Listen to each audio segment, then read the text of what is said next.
obscured by a skinny pole like that. Right, so, 5 women, semi-finals. This is exciting. So I've had quite a lot of support. I've been really touched. I got a few text messages wishing me good luck today. About 2 weeks ago, I got an email from TFL letting me know there were 14 days to go to the big day.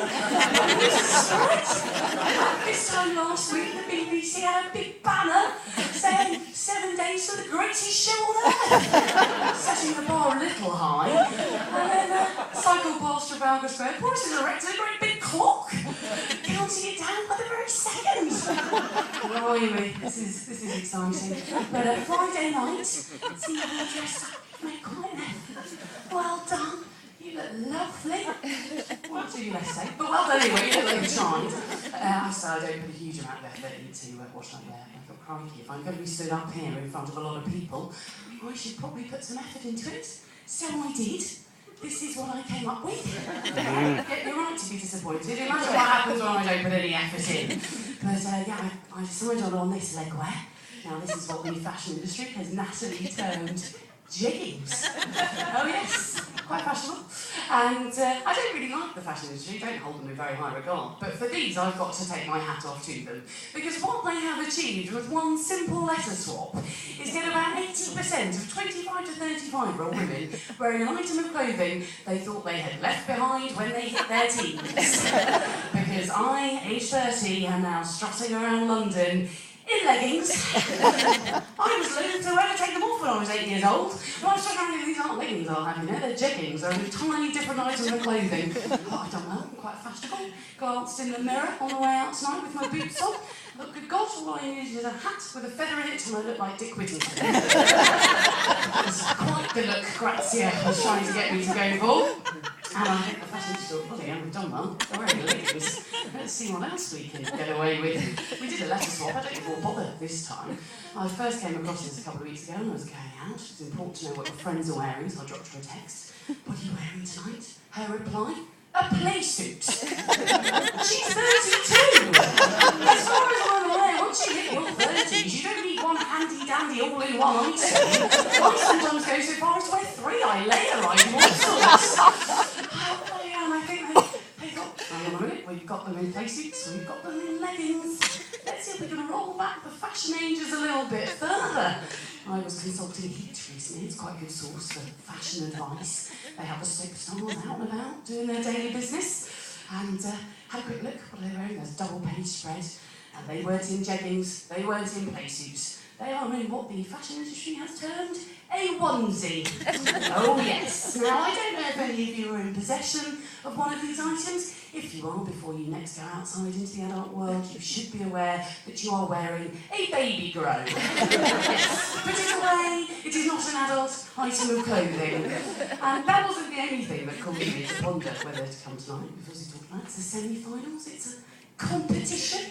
I'm quite a competitive person, if I'm honest, and it's manifested itself in my personality over the years in a number of ways, but I think one of the most obvious now is I've sort of stopped doing things I'm not very good at.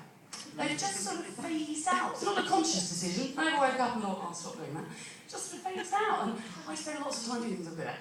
So it's like I'm on constant standby in case someone goes, it's a competition! Oh, that's handy, I'm quite good at this. Which is quite odd, because I haven't had sex for a while now. It's just sort of phased out.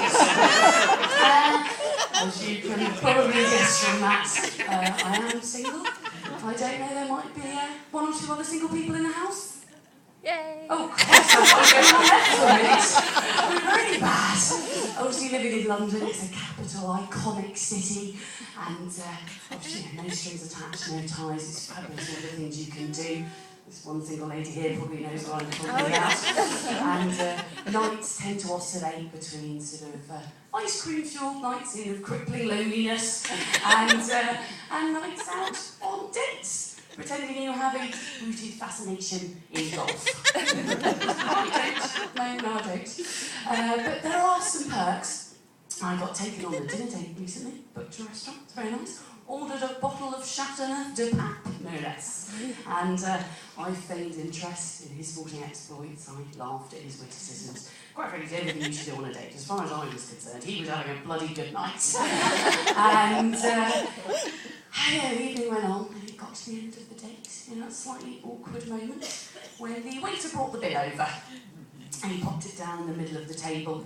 It sat there, languished, if you will, until he finally leant forward, looked at it and said, "That's £120, so if we split it straight down the middle, that'll be £60 each, is that all right?"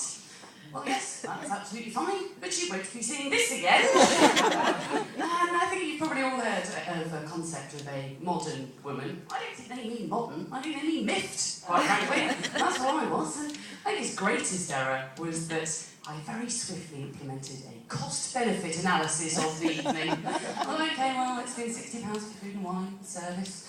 The story about me doing a staking for Kate Middleton, quite frankly, brings the house down. That's worth at least £25, I think. Obviously, a bit of a special occasion. I'd splashed out on a new pair of jeggings. Oh yes, that was definitely in it. I thought about a onesie, then of course realised I'd been a baby grown on soap stars that I'd been reading about. So I totted it all up, and I thought, you know what, I think I would rather have stayed in, been £60 richer, and have watched Take Me Out. So, well, thank you very much. You have been very kind. I have been Rebecca Howe. Enjoy the Olympics.